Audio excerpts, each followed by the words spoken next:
Сәлем достар, құрметті жас физиктер, қалайсыздар? Физика пәнінің сүйетін, физика пәнін жақсы көретін жандар.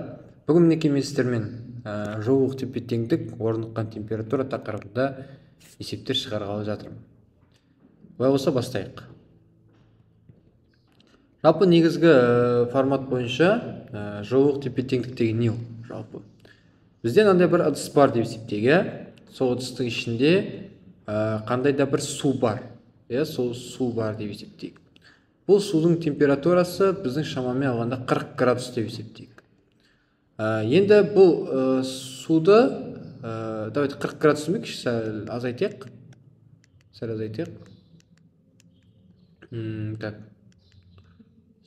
Так, 10 градус дейікші. 10 градус су. 10 градус су дейік. 10 градус су дейік. Кейін біз оны суды жылытқымыз келеді. Жылытып ішкіміз келеді. Мысалы су болса, стаканда су болса, соны жылытып ішкіміз келеді. Оған тұрамызда біз где-то бір 60 градустай су қосамыз. 60 градустық су қосамыз тағы да үстіне.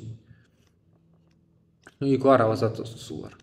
Енді бұдан шығатын температура ол 70 градус па?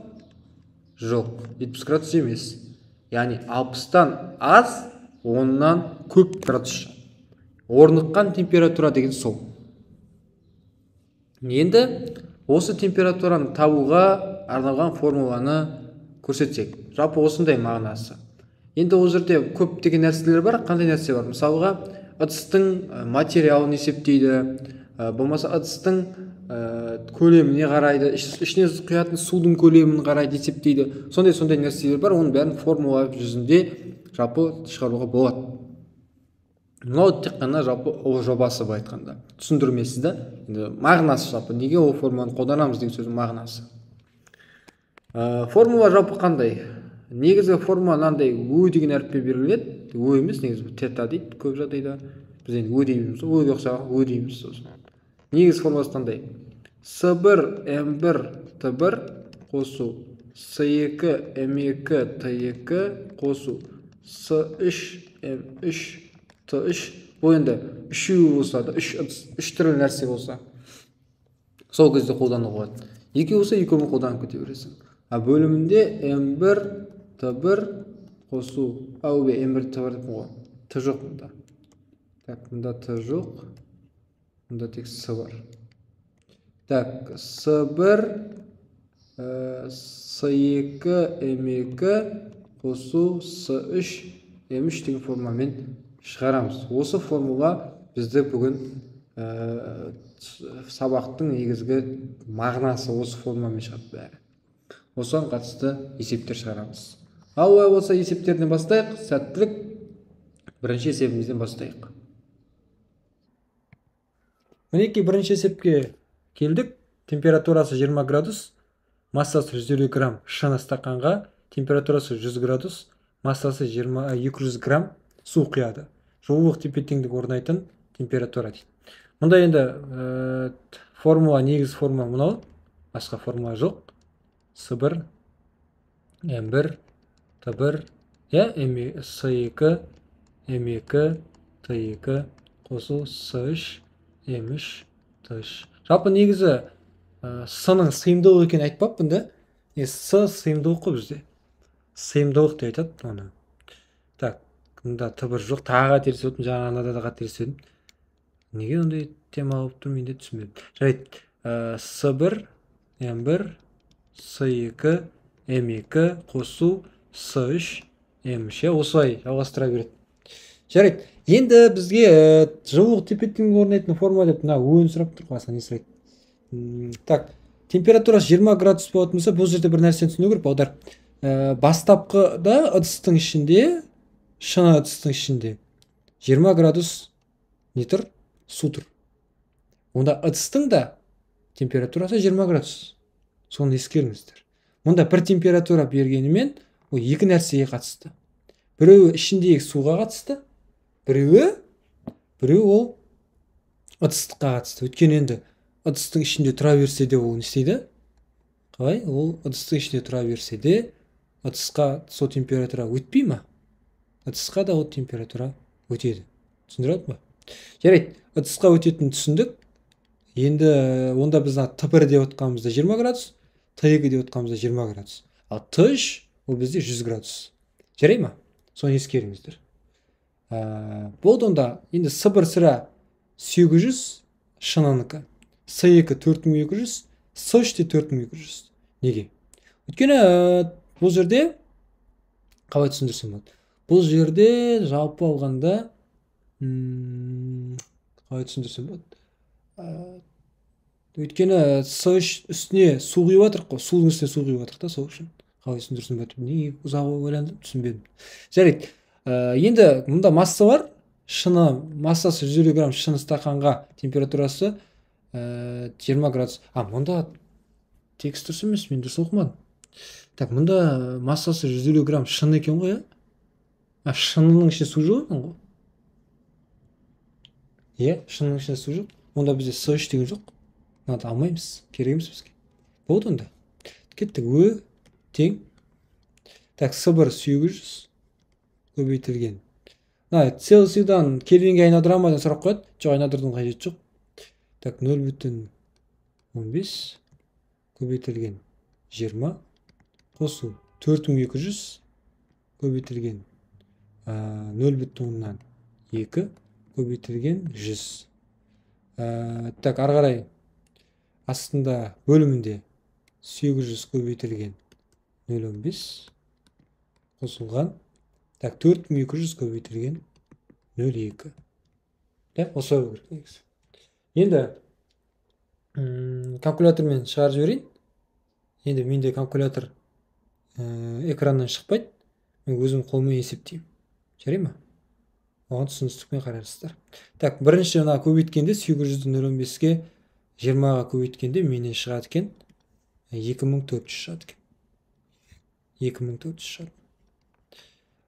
Қосу 4200-ді көбейтіп 0,2-ге. Потом оны көбейтсем 100-ге, менен 84 мың шығады екен. 84 мың шығады. Бөлімде енді 800-ді қайттан 0,15-ге көбейтем, 120 шығады. 4200-ді көбейтсем 840 шығады енді. Көбейттім ғой. 840 шығады. Енді бөлімінде 960, жоғары жағында 86400.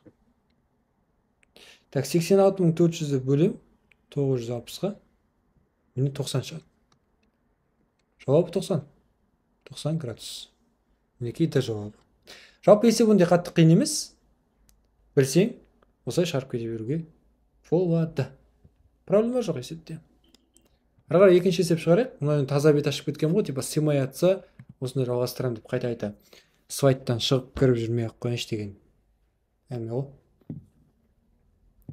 Жалғастырайық. Ванна дайындау үшін температурасы 20 градус салқын су мен температурасы 60 градус ыстық суды араластырып, температурасы 36 градус болатын 200 литр жылы су алу үшін дейді.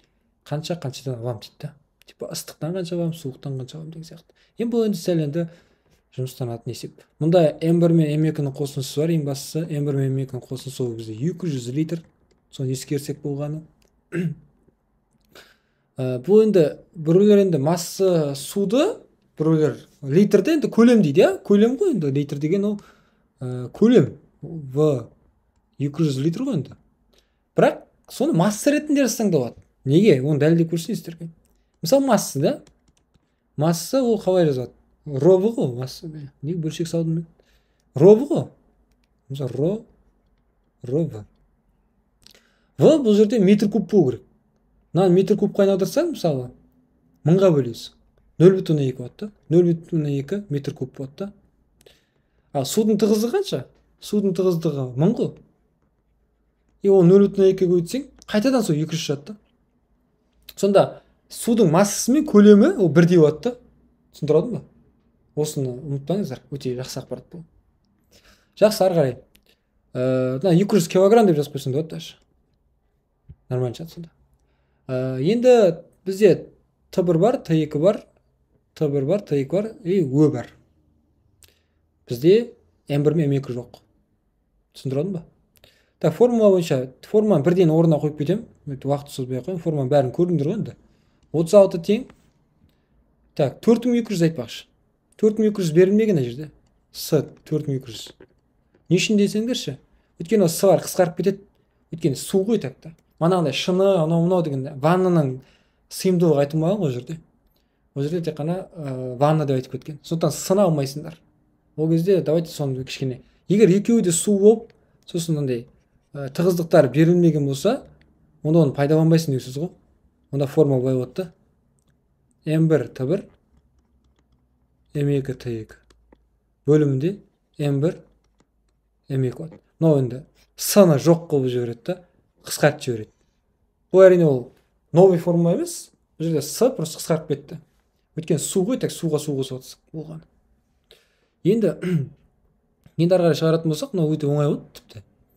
Өйде отқанымыз бізде 36 тең үстінде М1 көбейтілген 20 қосылған М2 көбейтілген 60 астында бөлімінде М1 мен М2 қосындысы бар ғой, 200 болды.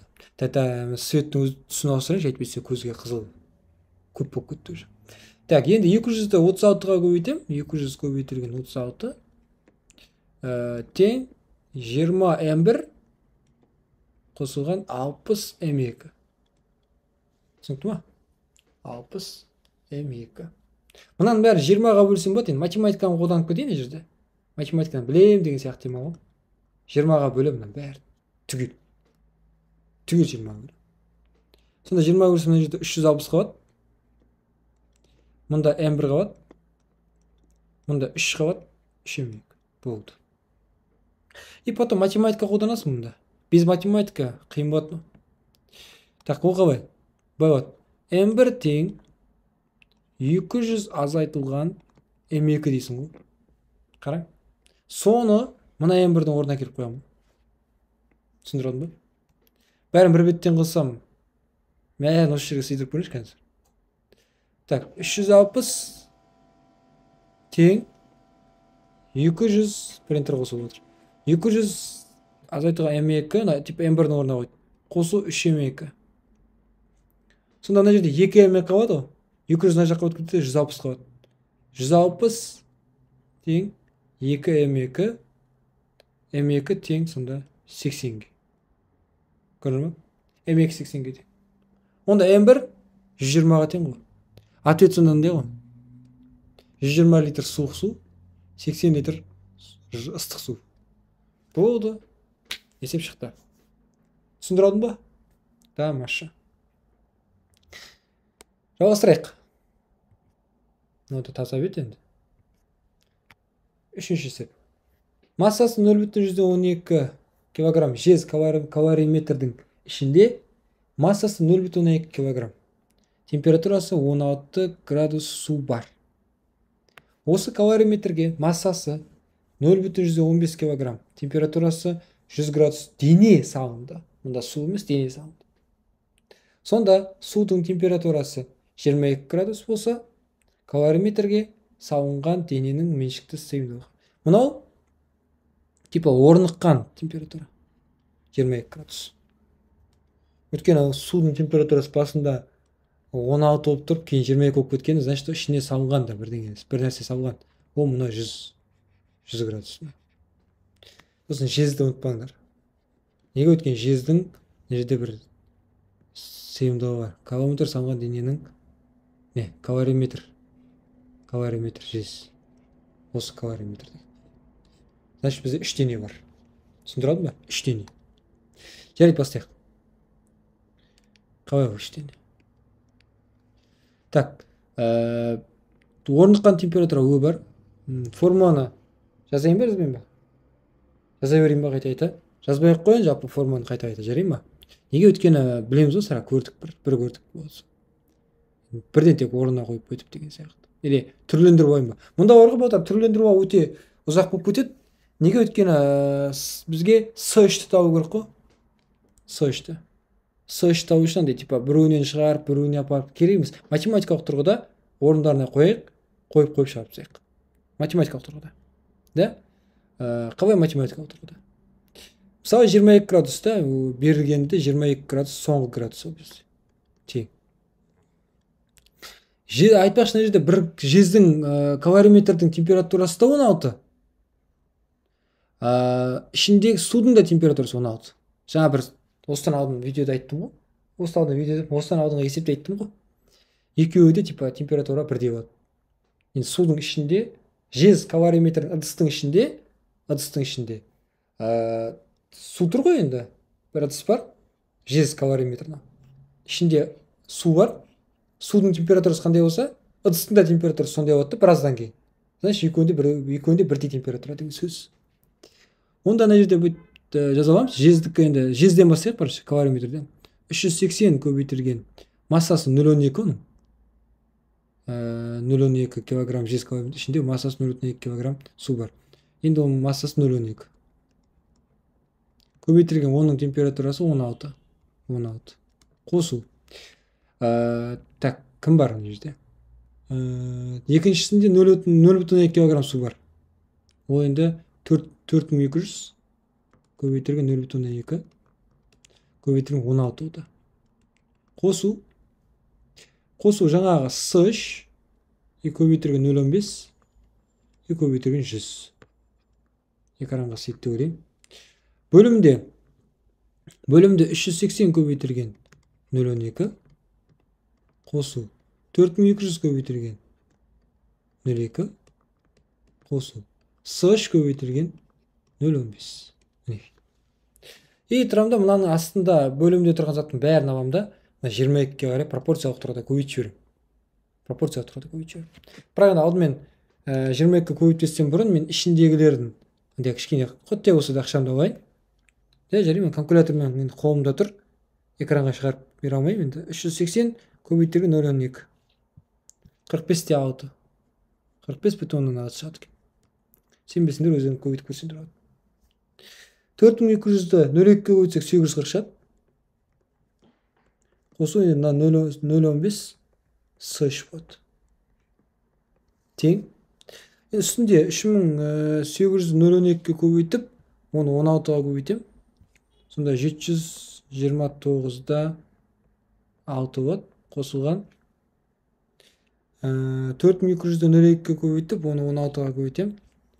13440 болады екен. Қосу 15 с болады енді. Мұнан көбейт аламыз онда. 15 с3 болады. Енді ары қарай мына екеуін қосып 22-ге көбейту керек болады. Мына екеуін сара қосып қоямын мына жаққа. С3 бар бір жаққа жинау керек. Сондай жұмыстар бар енді. Светін ауыстырайық, қара свет көбейіп кетті. Так, 22-де 45,6-ны қосам 840-қа көбейтем 22-ге бірден да уақыт алмай. 19483-те 2 қосу 22-ні көбейтем 0,15-ге. 3-те 3 с3 тең. 13440-ты қосам 729-да 6-ға 14169-да 6 қосылған 15-те с3 болады. С3-ті алып былай қарай өткізем, бәріміз білеміз. 14169-ды мына жаққа өткізем. Математикалық тұрғыда. Енді одан азайтам. 19483-тен азайтамын 14169-ды. Сонда 5313-те 6 шығады. 15-тен 3-те айтсақ, енді 11,7 болады екен. С3-та. Оны бөлем 11,7-ге жаңағы мына жақта тұрған санды. Сонда менде с3 жуық шамамен 454 шығады екен. Жарай ма? 454-тен жол бойды жазбай қойын. Итекта жауапта тұр ғой. Оны қатты қажет етпейсіздер. Түсіндіралды ма? Мынаған бөлем. Мынаны 5313,6-ны 11,7-ге бөлесіздер. Сонда 454 жуық шамамен шығады. 454,15 шығады. Ертең ренжіп жүресіздер. Так. Болды. Есеп шықты. Керемет. Так, мұны да таза бет, сыймай қалады. Жалпы бір экранға сыйдырып үйреніп отырмын жайлап менде де. Екінші видеом ғой. Жарайды, ары қарай. Так, сонымен ол өте қысқа есеп болар ма екен, қойып өткен. Т1 бар екен, 200 килограмм массасы бар екен, Т2 бар екен, 100 килограмм сумен араластырамыз. Қоспаның температурасы. Суға араластырады, манаған форманы пайдаланып кете беруге болады. Типа С жоқ түрінде, типа. Неге? Өйткені С өйткені қысқарып кетеді ғой, оны түсіндірдім ғой. Қысқарып кетеді, сондықтан өте оңай болады, ондай қатты қиындық тудырмайды бұл есеп сіздерге. Қоспаның температурасы қандай болады? Так, 200 көбейтілген 60 қосылған 100 көбейтілген 20 де солай емес па? Бөлімде 200 қосылған 100, осындай есеп бар, е? Тамаша. Тең. Қалай шығады? 12.000 қосылған 2.000, е? Да 300. Так, 14.000 ба? 14.000 бөлінген 300. Так, 140 бөлінген 3 болады. 140 бөлінген 3. Қате шығарған болмаса. Дұрыс па? Қате шығарған болмаса. 140 бөлінген 3. 46-та 7. 46-та 7. Жуық шамам 46-та 7. Оны жуықтасын 47. Мінекей, ответ А. Ондай қатты қиын емес. Тағы осындай бір есеп болу керек, та мана көріп еді. Мінекей. Мынау да осындай. Давай өздеріңіз сынап көріңдер. Иә? Осы есепті өздеріңіз сынап көріңдер. Кім шығарған болса, астына жауабын жазып кетіңіздер. Жарай ма? Комментарийде 5-ші есептің жауабын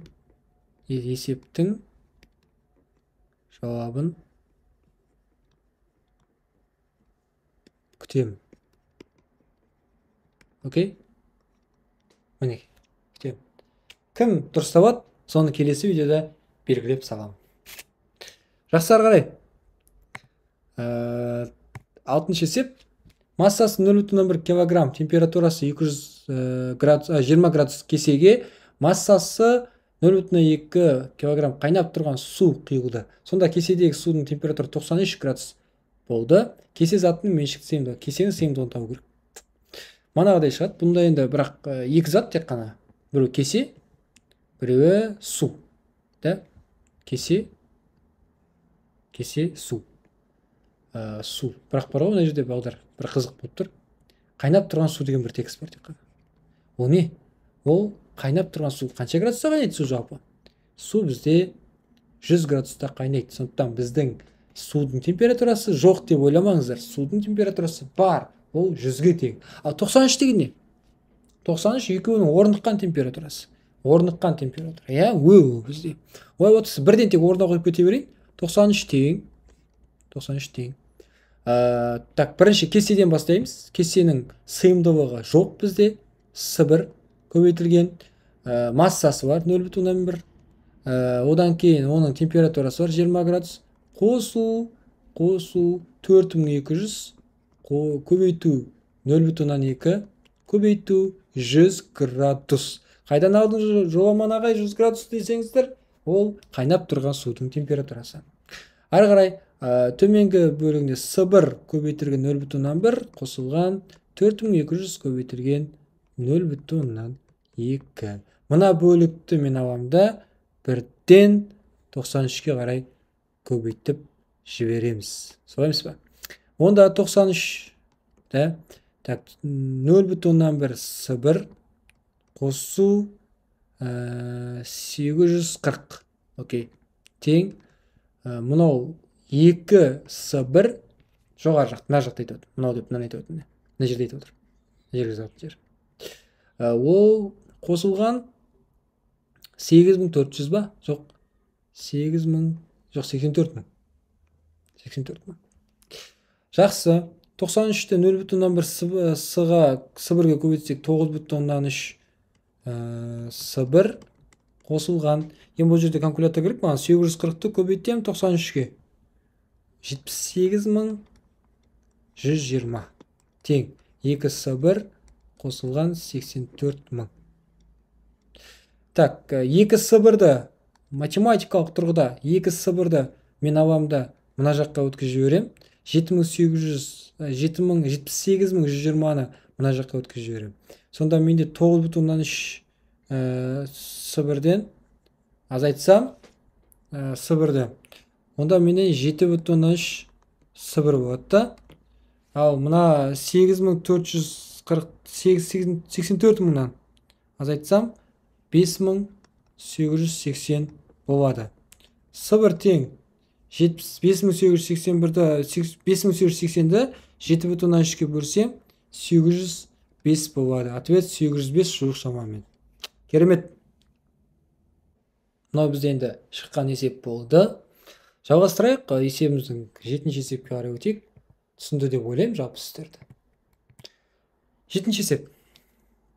Температурасы 20 градус, көлемі 30 литр суық сумен, температурасы 60 градус, көлемі 20 литр ыстық суды араластырғанда қоспаның температурасы. Мында уже көлемі деп берілген, иә? Мына көлемі. Так, біздің формулада көлем жоқ, иә? Білесіздер ме? Біздің формулада көлем жоқ. Көлем қалай табылады? Бірақ мен жаңағы видеомның алдыңғы жағында дұрыстап көрген бола болса, мен айттым. Бізде су болатын болса, судың көлемі мен массасы екеуі бірдей болады. Судың көлемі мен массасы бірдей болады. Сондықтан біз 20 литрдегі, 30 литрдегі суды 30 килограмм деп аламыз. 20 литр суды 20 килограмм деп аламыз. Сондықтан біз одан қорықпаймыз. Болды ма? Сосын біз сыйымдылығын алмаймыз С дегенді. Неге? Өйткені бізде суға су қосылып жатыр. Сондықтан бұл есепті де өздеріңіз шығара аласыздар деп тастап кетейін ба? Жоқ, өйтіп тастап кетпей ақ қояйын. Шығарып тастайын. Так, 20, 30 көбейтілген 20, қосылған 60 көбейтілген 20, бөлімінде 30 қосылған 20. 30-ға 20-ны көбейтсек 600, 60-ға 20-ны көбейтсек 1200, астында бөлімінде 50. Так, 1800-ді бөлемін 50-ге. Былайша айтқанда 180-ді бөлемін 5-ке, ол менде 36 градус. Мінекей есептер өте қарапайым, иә? Мен жалпы негізі келесі есеп жоқ екен. Жалпы мен негізі бұл есептердің барлығында сіздерге 5-ші есепті шынымен де комментарийде күтем, балдар. Коммент де күтем. Қалай? Мен осы жалпы есептер түсіндіру форматында сіздерге балдар айтайын. Өте қарапайым тұрғыда түсіндіріп көрсетіп жатырмын. Жалпы тақырыптарды жеке-жеке талдауды алға мақсат етіп қойдым. Орныққан температура деген жалпы үлкен тақырыптың ішіндегі кішкентай ғана бір айтып кететін жері, мен оны асықпай бөліп, арнайлап көрсетіп жатырмын. Кішкене физиканың ішіне тереңдетіп кіріп жатқанымыз ғой. Жалпы орныққан температура дегенді кітаптан, заттан, мазмұннан таппайсыздар. Бұл сол жылулық тепе-теңдік деп аталатын тақырыптың ішіндегі кішкентай ғана тақырыпшасы ғой. Соны талдап жатырмын. Мені қолдап кетіңіздер. Мен сіздер үшін сабақ түсіруге дайынмын. Енді түрімді көре алмай жатқан шығарсыздар. Мынау менің суретім ғой, осы ғой менің суретім. Ең тапқан суретім ғой енді. Жақсы, сәттілік қолдаңыздар. Мен сіздермен біргемін.